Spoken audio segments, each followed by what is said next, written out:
गैर कानूनी काम करने के लिए पूरी तरीके से आमादा है और पूरी तरीके से गैर सरकारी काम कर रही है। आरएसएस और बीजेपी देश की सुरक्षा से लगातार कॉम्प्रोमाइज कर रही है। बांग्लादेश के बॉर्डर में स्मगलिंग बढ़ेगी और दूसरी भी जो गतिविधियां गैर कानूनी होती हैं वो और बढ़ेंगी। होम मिनिस्टर इस लायक हैं कि उनको होम मिनिस्टर के पद पर रहने दिया जाए। ऐसा नहीं है कि अमित शाह साहब को अकल नहीं है, अकल पूरी है उन्हें, लेकिन उनका इंटरेस्ट राष्ट्र हित नहीं है, राष्ट्र की सुरक्षा नहीं है। बीएसएफ अपना काम छोड़ के पकड़ेगी स्मगलरों को। क्राइम रोकने की एक्सपर्ट बॉडी बीएसएफ नहीं है, उनकी ट्रेनिंग नहीं है। उनकी ट्रेनिंग जो है बॉर्डर की सुरक्षा करने की है। सिर्फ वही लोग बचेंगे जो आरएसएस और बीजेपी के डायरेक्ट लोग हैं। बचेगा एक भी नहीं। भले ही सलमान खान साहब ने कुछ संबंध बना लिए हैं मोदी जी से अपने वालिद के थ्रू, वो क्रिमिनल मीडिया जो है, मेन स्ट्रीम मीडिया, आप लोग ही मीडिया हैं और प्रेस हैं आजकल, तो सुप्रीम कोर्ट के 4 जजेस तक रिक्वेस्ट कर चुके हैं जनता से कि आप हमारी मदद कीजिए। हाँ, ऐसा हो जाना चाहिए कि कोई भी व्यक्ति बीजेपी को वोट देने की तो बात छोड़ें, बीजेपी का नाम लेने के लिए भी तैयार नहीं हो इस देश में। मोदी सरकार में जिस तरह से लगातार विपक्ष को दबाने की कोशिश की जा रही है, प्रयास किया जा रहा है, उसके खिलाफ अभी इस वक्त बहुत कम ऐसे लोग हैं जो बोलते हैं, वो भी मुखर होकर। अगर टीवी की बात करें, अखबार की बात करें, विपक्ष की बात करें, वो लगभग न के बराबर दिखाई देता है। जो जिस मुद्दे पे सरकार से पूछना चाहिए, सरकार के खिलाफ बोलना चाहिए, बहुत कम दिखाई देता है। बहुत कम ऐसे लोग हैं इस वक्त अभी जो सरकार की नीति हो, सरकार की योजना हो या सरकार के खिलाफ खुलकर बोलते आ रहे हैं। उसी में से एक नाम है महमूद पराचा का। महमूद पराचा सुप्रीम कोर्ट के सीनियर वकील हैं, आज हमारे साथ हैं इस वक्त अभी। पराचा साहब, बहुत शुक्रिया आपका। सरकारी कामों को लेकर जिस तरह से हमने देखा है कि मनमोहन सिंह की सरकार में सवाल उठाया जाता था, जिस तरह से ट्रांसपेरेंसी बरती जाती थी और जिस तरह से अखबार हो या टीवी चैनल वाले सवाल करते थे, वो बिल्कुल बदल गया। अब वो डायरेक्ट वो सवाल विपक्ष से पूछ रहे हैं, चाहे वो किसी भी नीति के बारे में। अभी हाल के दिनों में जो बीएसएफ का कार्यक्षेत्र है उसको कहीं बढ़ाया गया, कहीं कम किया गया। मसलन गुजरात में कम कर दिया गया, बंगाल और पंजाब में बढ़ा दिया गया। इसको कैसे देख रहे हैं आप? देखिए, ये बात तो नहीं कहा जा सकती कि मनमोहन सिंह साहब की सरकार में ट्रांसपेरेंसी एकदम थी, लेकिन कुछ थोड़ी बहुत थी।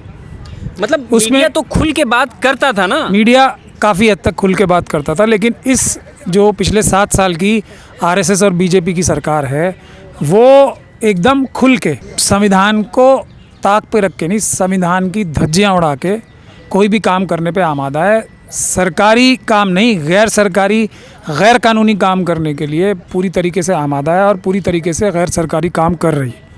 तो इस चीज़ के लिए देश को इस वजह से सबसे बड़ा खतरा है। और जो आपने अभी बीएसएफ की बात की, ये जो है, ये अपनी ज़ाती फ़ायदे की वजह से आरएसएस और बीजेपी देश की सुरक्षा से लगातार कॉम्प्रोमाइज़ कर रही है। अगर हम कॉमन बीएसएफ की इस बात को ही लीजिए, एक कॉमन सेंस की बात है और लॉजिक और कॉमन सेंस जो है वो हर चीज़ में काम आता है। बॉर्डर सिक्योरिटी फोर्स, सीमा सुरक्षा बल, नाम ही आपको पता लग रहा है कि बॉर्डर सिक्योर करने के लिए है ये। तो अब आप मुझे एक बात बताइए, अगर उनका कार्य क्षेत्र कम रहेगा तो वो अपना पूरा ध्यान बॉर्डर पे, पाकिस्तान बॉर्डर पे ख़ास तौर पे लगाएंगे। तो बीएसएफ बनी थी बांग्लादेश और पाकिस्तान बॉर्डर की सुरक्षा रखने के लिए। तो अब जो उनके सैनिक हैं, जो उनके ऑफिसर्स हैं, वो तो उतने ही हैं, लेकिन उनका कार्य क्षेत्र और बढ़ा दिया जाए, 50 किलोमीटर कर दिया जाए, तो इसका डायरेक्ट मतलब क्या ये नहीं है कि बॉर्डर पे उनकी संख्या कम हो जाएगी? बिल्कुल।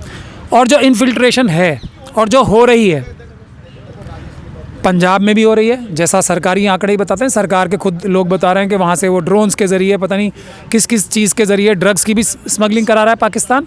और जम्मू कश्मीर में तो आप देख ही रहे हो किस तरीके से भारी पैमाने पे इन्फिल्ट्रेशन हो रही है और ये सरकार उसको रोकने में पूरी तरह नाकामयाब है।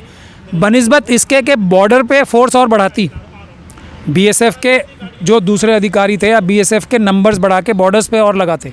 उन्होंने क्या काम किया कि पंजाब में भी इलेक्शन है, पंजाब सरकार के ऊपर दबाव बनाना है, पंजाब सरकार को डराना है, धमकाना है, क्योंकि वहाँ एक ऑपोजिशन की सरकार है, मतलब किसी और पार्टी की सरकार। उसी तरीके से गैर भाजपाई सरकार है। उसी तरीके से बंगाल में अभी मुँह की खाई है इन्होंने।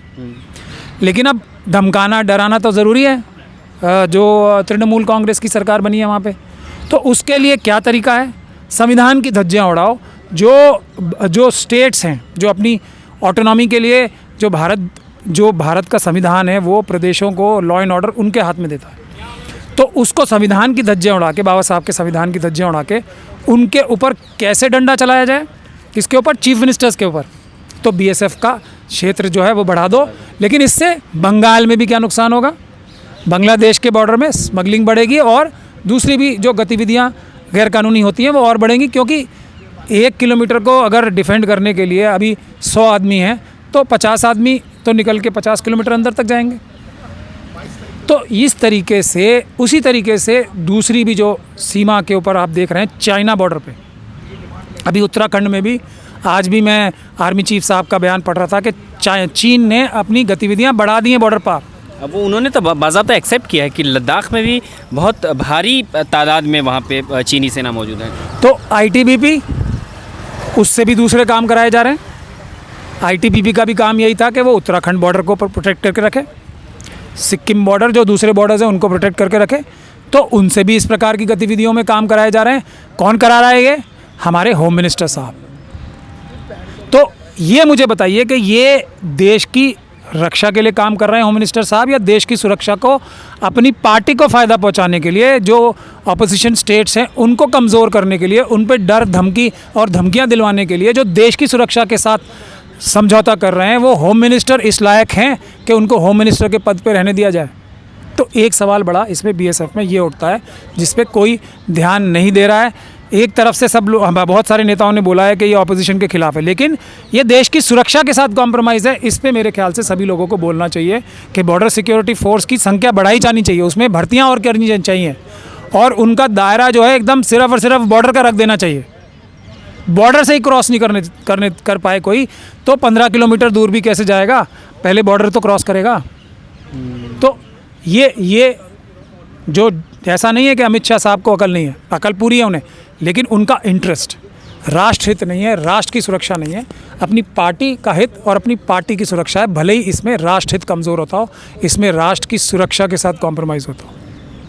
लेकिन दो सवाल इससे बनता है। एक तो गुजरात में आपने कहा कि ये इलेक्शन को देखकर ये सरकार ऐसा कर रही है, गुजरात में कम कर दिया गया, बंगाल में इस वक्त इलेक्शन नहीं है, एक सवाल।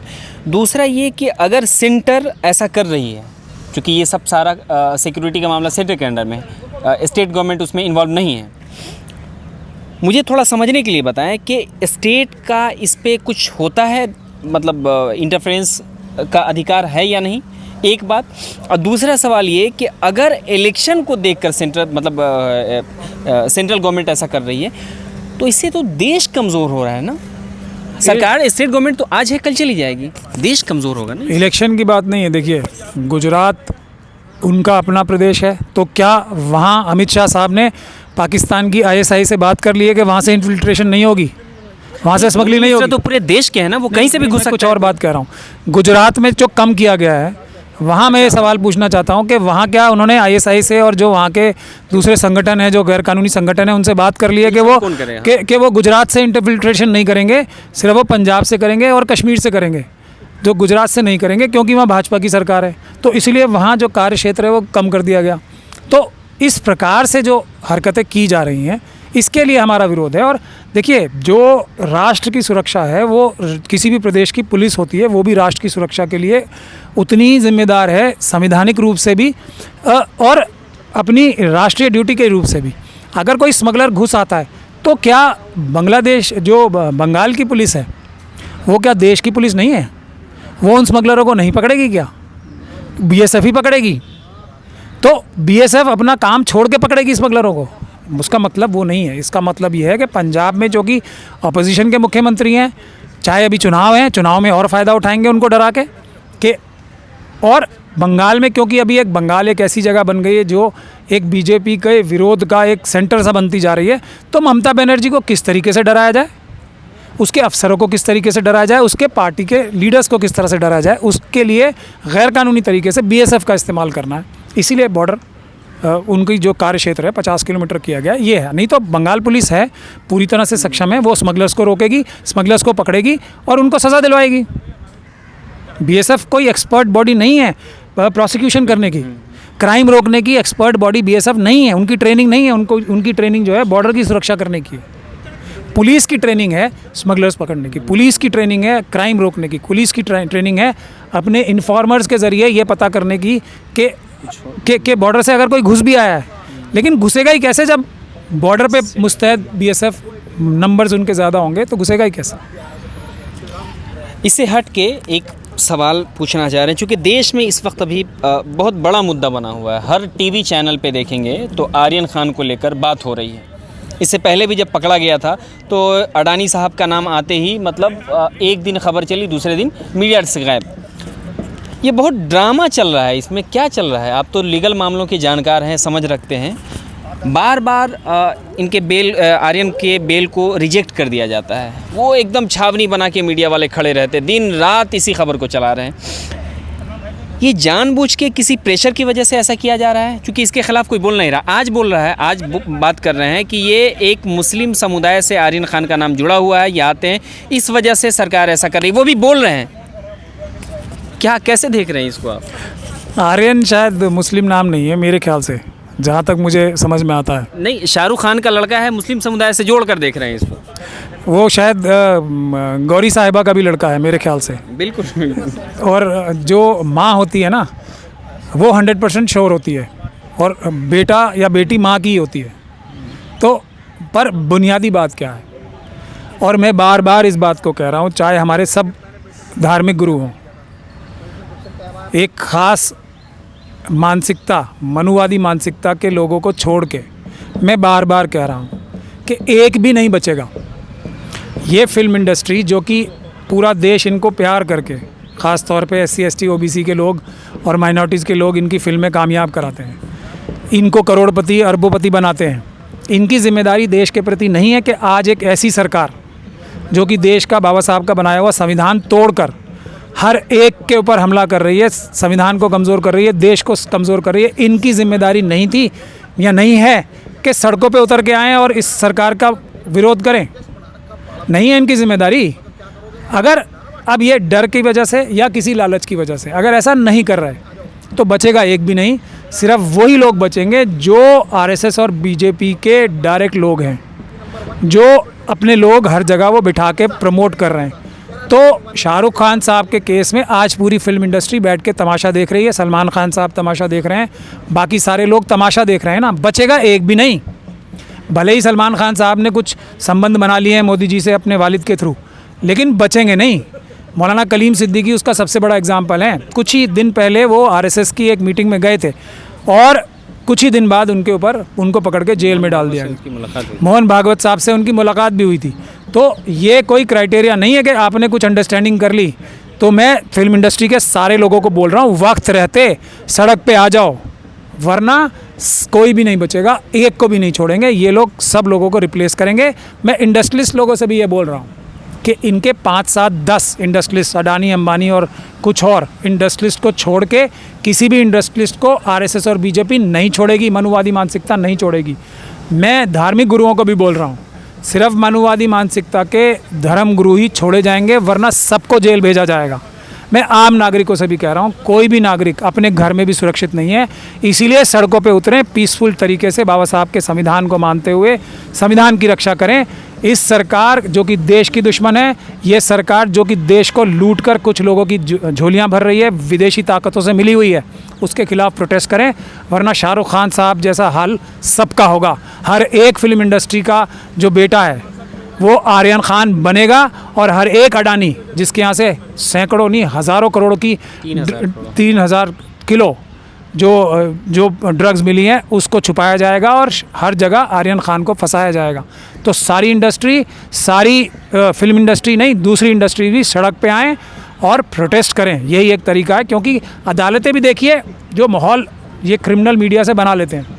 गोदी मीडिया कहना गलत है उसे, वो क्रिमिनल मीडिया जो है, मेन स्ट्रीम मीडिया, आप लोग ही मीडिया हैं और प्रेस हैं आजकल, तो वो लोग सब क्रिमिनल्स हैं जो एक क्रिमिनल साजिश के तहत देश को कमज़ोर करके और पूरा कब्ज़ा जमाना चाहते हैं, देश की सारी संपदाएं लूटकर जो हैं कुछ लोगों की घर में और तिजोरियों में भरना चाहते हैं। आखिरी सवाल प्राचार्य साहब, ये आप कह रहे हैं कि प्रोटेस्ट करें, विरोध करें, सड़क पे आए, आप देख रहे हैं इस वक्त अभी अखबार आपकी रिपोर्ट नहीं छापता, सच नहीं लिखता है, टीवी सच नहीं बता रहा है, बजाय सरकार से सवाल करने के विपक्ष से या जो प्रोटेस्ट कर रहे हैं उनसे सवाल कर रहा है। तो विरोध को तो एक तरह से दबाया जा रहा है या दबाया जा चुका है। दूसरा ये कि पूरे देश में इस वक्त अभी जो हालात बने हैं, दलितों पे ख़ास करके जिस तरह से अत्याचार हो रहा है, उनको मारा जा रहा है, उनको कुचला जा रहा है, इसके बावजूद आप बार बार एक लाइन बोलते हैं कि कोई छोड़ा नहीं जाएगा, कोई बख्शा नहीं जाएगा, सबका नंबर आएगा। कैसे जोड़ कर देख रहे हैं इसको? देखिए, बात सीधी है, सबका नंबर आ ही रहा है। मैं तो बहुत पहले से बोल रहा हूँ, लेकिन अब तो नज़र ही भी आ रहा है ना, सबका नंबर आ रहा है, कोई भी नहीं बचेगा। और इसीलिए खुद ही सड़कों पे उतरें, जेल भरो आंदोलन करें। ये जो क्रिमिनल मीडिया है ये कुछ नहीं कर पाएगी। अगर लोग सड़कों पे उतरेंगे तो किसान आंदोलन की वजह से देखिए कितनी बड़ी बड़ी साजिशें सरकार कर रही है। लखीमपुर का कांड कराया, और अभी जो लेटेस्ट कांड हुआ उसमें भी बीजेपी से तार जुड़ रहा है ना। किस हद तक क्रिमिनल एक्टिविटीज़ में ये लिप्त हैं। उससे पहले दिल्ली में जो हमले कराए गए आरएसएस और बीजेपी के, उसमें तो कलई खुली चुकी है, तो जज ट्रांसफ़र करा रहे हैं। मतलब ये किसी भी हद तक जाएंगे। सुप्रीम कोर्ट के 4 जजेस तक रिक्वेस्ट कर चुके हैं जनता से कि आप हमारी मदद कीजिए। तो जनता को, और ख़ास तौर पे जो लोग बड़े बड़े ओहदों पे बैठे हैं, जो लोग पॉपुलर हैं, फिल्म इंडस्ट्री के लिए मैं आज फिर तीसरी बार ये बात बोल रहा हूँ, फिल्म इंडस्ट्री का एक भी व्यक्ति बचेगा नहीं। सबको या किसी ना किसी चीज़ में फंसाएंगे, ईडी से या किसी चीज़ से भी। तो सड़कों पे उतरें, वो बेटर तरीका है। इस सरकार को बदलें, कोई भी आ जाए, लेकिन ये सरकार संविधान के खिलाफ है, देशद्रोह पे उतारू है, क्रिमिनल एक्टिविटीज़ पे उतारू है। तो भारतीय जनता पार्टी और आरएसएस को हटा के किसी को भी बनाए, वो कम से कम इतना अनर्थ नहीं करेगा। तो अभी यूपी के चुनाव भी आ रहे हैं, तो उसमें भी पूरी फिल्म इंडस्ट्री को कैंपेन करने उतरना चाहिए। 1 पॉइंट प्रोग्राम होना चाहिए सबका, कि ये एक ऐसी पार्टी है, एक ऐसी विचारधारा है जो कि देश के खिलाफ है। उसको छोड़ के किसी भी को भी चुने, हमें कोई तकलीफ़ नहीं है। बाकी लोगों को फिर अम्बेडकरवादी जो हैं, समय आने पर जो SC ST OBC की जेन्युइन माइनॉरिटीज़ की जेन्युइन सरकारें हैं वो बनेंगी। लेकिन अभी देश को बचाने के लिए, देश की जनता को बचाने के लिए, देश के एक एक नागरिक को बचाने के लिए ज़रूरी है कि इस सरकार को बदला जाए संवैधानिक तरीके से, पीसफुल तरीके से और शांतिपूर्ण तरीके से। इस सरकार के खिलाफ ऐसा हो जाना चाहिए कि कोई भी व्यक्ति बीजेपी को वोट देने की तो बात छोड़ें, बीजेपी का नाम लेने के लिए भी तैयार नहीं हो इस देश में, आरएसएस का नाम लेने के लिए तैयार नहीं हो। ऐसा माहौल क्रिएट करने की जिम्मेदारी हम सबकी बनती है, जो अपने आप को संवैधानिक और भारतीय कहते हैं, भारत का नागरिक कहते हैं अपने आप को, और भारत का वफादार कहते हैं। ये उस हर एक व्यक्ति की जिम्मेदारी है, क्योंकि ये लोग खुल के, एक चैनल है, इसका नाम नहीं लेना चाहता मैं, जो बड़ी बड़ी साजिशें करता है, वो ओपनली भारत की जगह हिंदू राष्ट्र बनाने के लिए कह रहा है। ये बगावत है, ये देश के संविधान से बगावत है, देश से बगावत है। लखीमपुर खीरी में देखा आपने बीजेपी के लोगों ने क्या कराया। अभी जो ये टीकरी बॉर्डर पे हुआ, वो आप लोगों ने देखा, उसमें भी बीजेपी का तार निकल रहे हैं। दिल्ली जो हमले हुए आरएसएस और बीजेपी के लोगों ने कराए, उसमें तो आपको नज़र आएगी। लेकिन प्राची साहब, सवाल ये है कि आप जो कह रहे हैं बार बार कि विरोध करो, सड़क पे आओ, सड़क पे आने का लखीमपुर का एग्जाम्पल देखा आपने, गाड़ी चढ़ा दी जाती है, कुचल दिया जाता है, कैसे विरोध करेगा आदमी? दलितों को घर में घुस के घरों से निकाल के मारा जा रहा है। जो माइनॉरिटी के लोग हैं वो घरों में से निकाल के मारे जा रहे हैं, घरों में बम लगा के उड़ाए जा रहे हैं। अभी ग्रेटर नोएडा में एक महिला, दलित महिला, बाबा साहब की एक मीटिंग में आती है, 100 ठाकुर लोग उस पर हमला करते हैं। मैं वही तो कह रहा हूँ, घरों में भी घुस के मारे जाओगे आप, तो उससे अच्छा है मिल के सब सड़क पे आओ। मैं यही तो कह रहा हूँ, घरों में भी सुरक्षित नहीं हो तो सुरक्षित मत समझो अपने आप को, कि आज रात की नींद जो घर में बैठ के खाना खा के ले रहे हो वो आपकी सुरक्षित नींद नहीं है।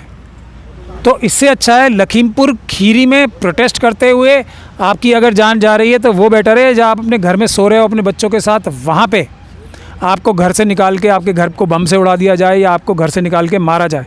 तो ये तो शेड्यूल ट्राइब और माइनॉरिटीज़ के साथ रोज़ हो रहा है ना, OBCs के साथ भी हो ही रहा है, लेकिन अभी उतना नहीं हो रहा है, लेकिन हो तो रहा ही है ना। उनकी नौकरियां छीनी जा रही हैं, प्राइवेटाइजेशन लाई जा रही है, रिजर्वेशन छीनी जा रही है, देश की सारी संपत्ति बेची जा रही है, तो वो OBC का भी नुकसान हो रहा है। तो मैं यही कह रहा हूँ आपसे कि समझ जाएं, और जो मनुवादी मानसिकता के घरों में पैदा भी हुए उनमें से भी सब नहीं बचेंगे, कुछ ही बचेंगे जो आरएसएस और बीजेपी के चहेते होंगे। तो उन लोगों से भी मेरा निवेदन है जो मनुवादी मानसिकता को भी मानते हैं, वो भी आए सड़कों पे कि इस सरकार को हटाएं।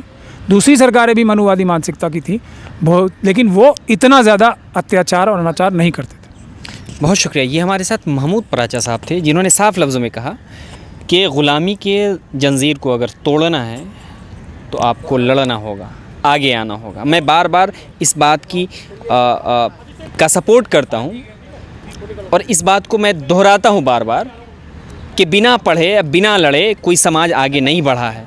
आपको भी अगर लड़ना है, अपने आंदोलन को, अपने कामों को आगे ले जाना है, आने वाले नस्लों को का भविष्य अगर अच्छा देखना चाहते हैं तो आज आपको लड़ना होगा। जैसे हमारे बड़ों ने लड़ा था, जिस वजह से हम यहाँ खुली हवा में और आज़ाद हिंदुस्तान जिसको हम बोलते हैं आज, उसमें सांस ले रहे हैं, उसके लिए हमारे बड़ों ने कुर्बानी दी थी। तो आज आपको लड़ना होगा। हम ये नहीं कह रहे हैं कि भाजपा का विरोध कीजिए, कांग्रेस का सपोर्ट कीजिए, लेकिन अगर कोई सरकारी नीति अगर गलत हो रही है जो आम जनहित के ख़िलाफ़ है तो उसमें आपकी ज़िम्मेदारी बनती है कि उसके ख़िलाफ़ आवाज़ उठाएं। और लोकतंत्र में सबसे बड़ा हथियार जो है वो है आंदोलन सरकार के खिलाफ। अपने सहयोगी अनुज के साथ मैं जसीमुल हक, नेशनल दस्तक, दिल्ली। नेशनल दस्तक की आपसे गुजारिश है कि अगर इसको बचाना चाहते हैं तो नेशनल दस्तक को सब्सक्राइब करने के लिए रेड कलर के सब्सक्राइब बटन को दबाएं, फिर बेल आइकन की घंटी दबाएं। नेशनल दस्तक को बचाने के लिए बहुत जरूरी है कि हर खबर को शेयर करें, लाइक करें, कमेंट जरूर करें।